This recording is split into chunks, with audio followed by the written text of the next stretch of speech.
And welcome back to The Factor Uncensored. You may know him from the Netflix series Cheer, and his name is Jerry Harris. Now, prosecutors say 4 months before his arrest for sexual exploitation of children, Jerry Harris ditched his cell phone after a friend told him he might be under investigation. Authorities have not named that person who warned Harris, saying only that it was someone who owns a gym.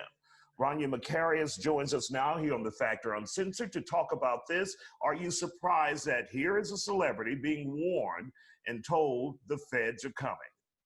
I'm not surprised at all. And what's actually really concerning to me is about 5 or 6 years ago, we as an organization took a deep dive into how camps and gyms are run. And what we found was a glaring lack of oversight when it comes to reporting sexual assault, sexual abuse of children, that these people oftentimes had these things happen right under their nose and got away without reporting it. And we know that's against the law in Texas. Everybody's a mandatory reporter here, especially if your line of work involves children. You're not just a mandatory reporter, but you have to report within 48 hours. So while we don't know allegedly who disclosed, who gave Jerry this tip, we do have an idea, as you said, it's somebody in the gym business, affiliated with the Cheer gym, and that really gives me pause.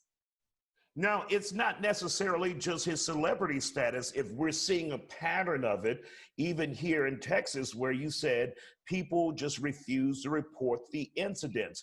Is it about protecting their gyms, protecting their money, their revenue stream? If parents hear that someone is sexually assaulting children at a gym, then they're not going to go to that gym.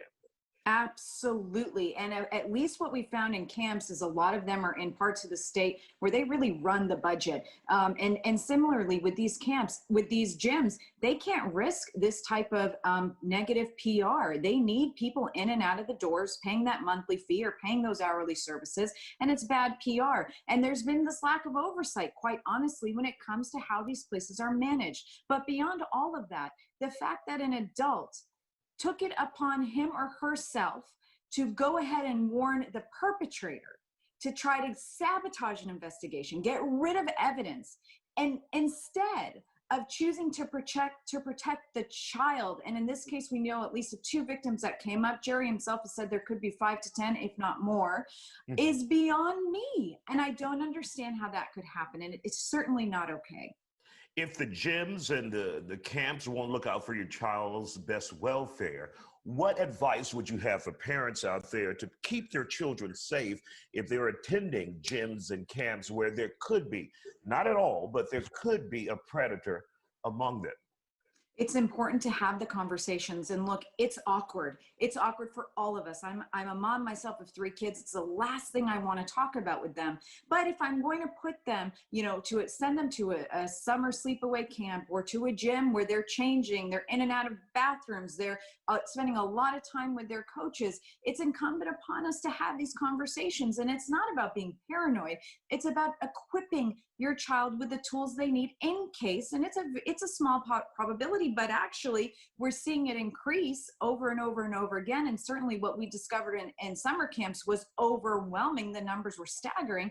It's incumbent upon parents to have the conversation about what's allowed, what's not allowed, what is consent, what's not consent. And minors don't even legally have the ability to consent. What you should do if you're put in an awkward position, you won't be in trouble, but you've got to report it. At least tell your parents. They'll walk you through the process to get you to health and safety. All right, Rania, we want to thank you for joining us on The Factor Uncensored, and we will both keep our eyes on this Jerry Harris case from the Netflix series Cheer.